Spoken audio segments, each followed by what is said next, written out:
Chapter 11. A surprise for Mrs. Fox.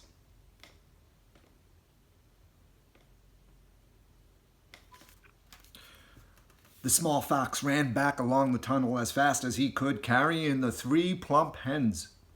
He was exploding with joy. Just wait, he kept thinking, just wait till Mommy sees these. He had a long way to run, but he never stopped once on the way, and he came bursting in upon Mrs. Fox.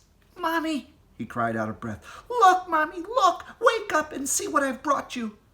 Mrs. Fox, who was weaker than ever now from lack of food, opened one eye and she looked at the hens. "I'm dreaming," she murmured, and she closed the eye again.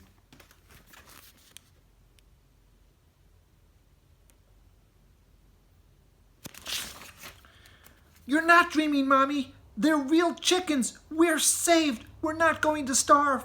Mrs. Fox opened both eyes and sat up quickly. But my dear child," she cried. "Where on earth?" "Bogus's chicken house number 1, spluttered the small fox. "We tunneled right up under the floor, and you've never seen so many big fat hens in all your life. And Dad said to prepare a feast. They'll be back soon." The sight of food seemed to give new strength to Mrs. Fox. "A feast it shall be," she said, standing up. "Oh, what a fantastic fox your father is. Hurry up, child, and start plucking those chickens." Far away down in the tunnel, the fantastic Mr. Fox was saying, "Now for the next bit, my darlings.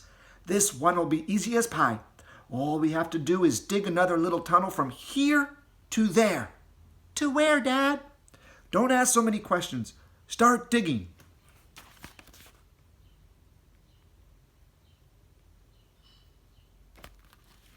Chapter 12. Badger.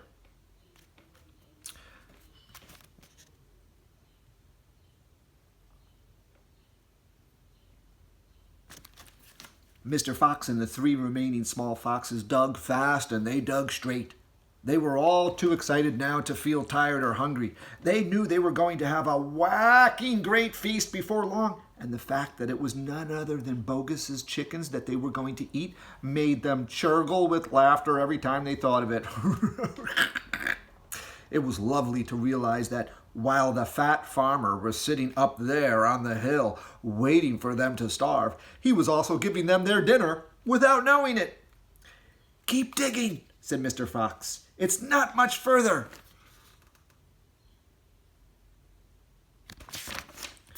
All of a sudden, a deep voice above their heads said, "Who goes there?" The foxes jumped.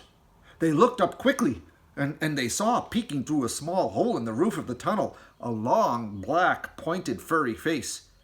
"Badger!" cried Mr. Fox. "Foxy!" cried Badger. "My goodness me! I'm glad I found someone at last. I've been digging around in circles for 3 days and nights, and I haven't had the foggiest idea where I am." Here's Badger. He just dug a hole through their tunnel, the roof of their tunnel.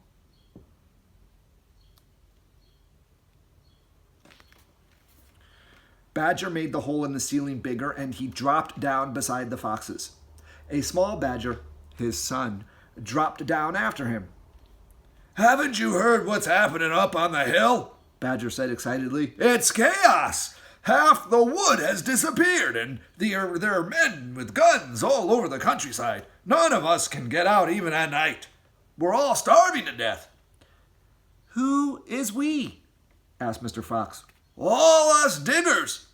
Me, Mole, Rabbit, all our wives and children, even Weasel, who can usually sneak out of the tightest spots, is right now hiding down my hole with Mrs. Weasel and 6 kids. What on earth are we going to do, Foxy? I think we're finished." Mr. Fox looked at his 3 children, and he smiled. The children smiled back at him, sharing his secret. "My dear old Badger," Mr. Fox said, "this mess you're in is all my fault." "I know it's your fault," Badger said furiously, "and the farmers are not going to give up till they've got you. Unfortunately, that means us as well. It means everyone on the hill." Badger sat down and put a paw around his small son. "We're done for," he said softly. My poor wife up there is so weak she can't dig another yard."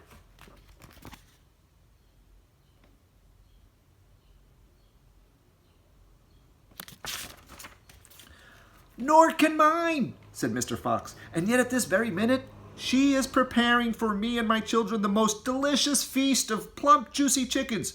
"Stop!" cried Badger. "Don't tease me. I can't stand it." "It's true," cried the small foxes. "Dad's not teasing. We've got chickens galore." "And because everything is entirely my fault," said Mr. Fox, "I invite you to share the feast. I invite everyone to share it. You, Mole, Rabbit, and Weasel, and all your wives and children. There will be plenty to go around, I can assure you." "You mean it?" cried Badger. You really mean it?"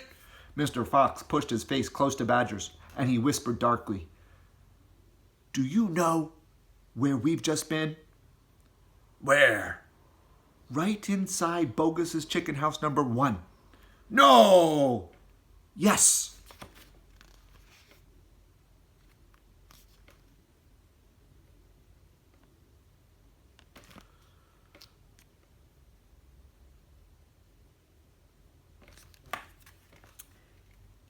"Yes, but that is nothing to where we are going now.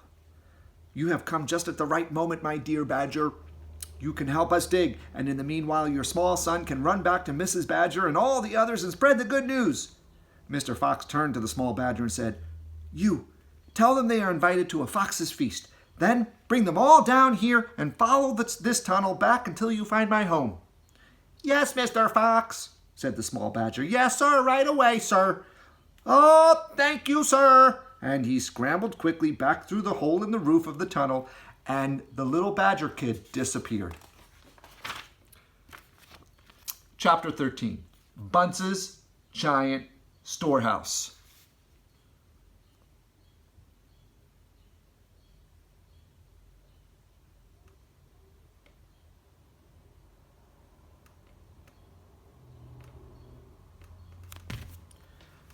"My dear Foxy," cried Badger, "what in the world has happened to your tail?"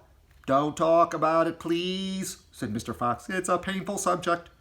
They were digging the new tunnel. They dug on in silence. Badger was a great digger, and the tunnel went forward at a terrific pace now that he was lending a paw. Soon they were crouching underneath yet another wooden floor. Mr. Fox grinned slyly, showing sharp white teeth. "If I'm not mistaken, my dear Badger," he said, "we are now underneath the farm which belongs to the nasty little pot-bellied dwarf Bunce. We are in fact directly underneath the most interesting part of that farm." "Ducks and geese!" cried the small foxes, licking their lips. "Oh yes, juicy, tender ducks and big fat geese." "Exactly," said Mr. Fox. "But how in the world can you know where we are?" asked Badger. Mr. Fox grinned again, showing even more white teeth. "Look," he said, "I know my way around these farms blindfolded. For me, it's just as easy below ground as it is above it." He reached high and he pushed up one wooden floorboard and then another. He poked his head through a gap. "Yes!" he shouted, jumping up into the room above. "I've done it again. I've hit it smack on the nose, right in the bullseye. Come and look." Badger and Fox looking up, and the storehouse where all the ducks and geese are in like a huge refrigerator. Quickly, Badger and the 3 small foxes scrambled up after him. They stopped, and they stared. They stood, and they gaped. They were so overwhelmed they couldn't speak, for what they now saw was a kind of a fox's dream, a badger's dream, a paradise for hungry animals. "This, my dear old Badger," proclaimed Mr. Fox, "this is Bunce's mighty storehouse. All his finest stuff is stored in here before he sends it off to market." Against all the 4 walls of the great room, stacked in cupboards and piled upon shelves reaching from floor to ceiling, were thousands and thousands of the finest and fattest ducks and geese, plucked and ready for roasting. And up above, dangling from the rafters, there must have been at least 100 smoked hams and 50 sides of bacon. Just feast your eyes on that, cried Mr. Fox, dancing up and down. What did you think of it, eh? Pretty good grub. The ham and the bacon from the pigs hanging from the ceiling of the storehouse. Suddenly, as though springs had been released in their legs, the 3 hungry small foxes and the ravenously hungry badger sprang forward to grab the luscious food. "Stop!" ordered Mr. Fox. "This is my party, so I shall do the choosing." The others fell back, licking their chops. Mr. Fox began prowling around the storehouse, examining the glorious display with an expert eye. A thread of saliva slid down one side of his jaw and hung suspended in midair, and then snapped. "We mustn't overdo it," he said. "Mustn't give the game away. Mustn't let them know what we've been up to. We must be neat and tidy and take just a few of the choicest morsels. So, to start with, we shall have 4 plump young ducks." He took them down from the shelf. "Oh, how lovely and fat they are. No wonder Bunce gets a special price for them in the market. All right, Badger, lend me a hand to get them down. Your children can help as well. There we go. Goodness me, look how your mouths are watering. And now, I think we had better have a few geese. 3 will be quite enough. We'll take the biggest. Oh my, you'll never see finer geese than these in King's kitchen. Gently does it, that's the way. Oh, and what about a couple of nice smoked hams? Oh, I adore smoked ham, don't you, Badger? Fetch me that stepladder, will you, please?" Mr. Fox climbed up the ladder and handed down 3 magnificent hams.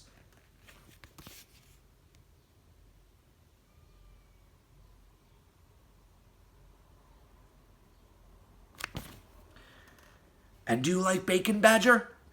"I'm mad about bacon," cried Badger, dancing with excitement. "Let's have a side of bacon. That big one up there." "And carrots, Dad," said the smallest of the 3 small foxes. "We must take some of these carrots." "Don't be a twerp," said Mr. Fox. "You know we never eat things like that." "It's not for us, Dad. It's for the rabbits. They only eat vegetables."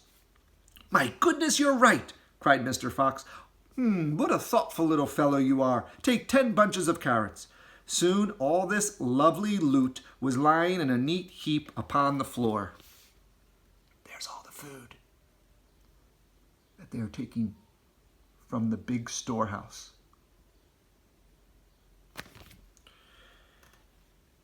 The small foxes crouched close, their noses twitching, their eyes shining like stars. "And now," said Mr. Fox, "we shall have to borrow from our friend Bunce 2 of those useful push carts over in the corner." He and Badger fetched the push carts, and the ducks and geese and hams and bacon were loaded onto them. Quickly, the push carts were lowered through the hole in the floor. The animals slid down after them. Back in the tunnel, Mr. Fox again pulled the floorboards very carefully back into place so that no one could see that they had been moved. "My darlings," he said, pointing to 2 of the 3 small foxes, "take a cart each and run back as fast as you can to your mother. Give her my love and tell her we are having guests for dinner, the badgers, the moles, the rabbits, and the weasels. Tell her it must be a truly great feast, and tell her the rest of us will be home as soon as we've done one more little job." "Yes, Dad. Right away, Dad," they answered, and they grabbed a trolley push cart each and went rushing off down the tunnel. Here the small foxes pushing the carts down the tunnel with the heaps of food.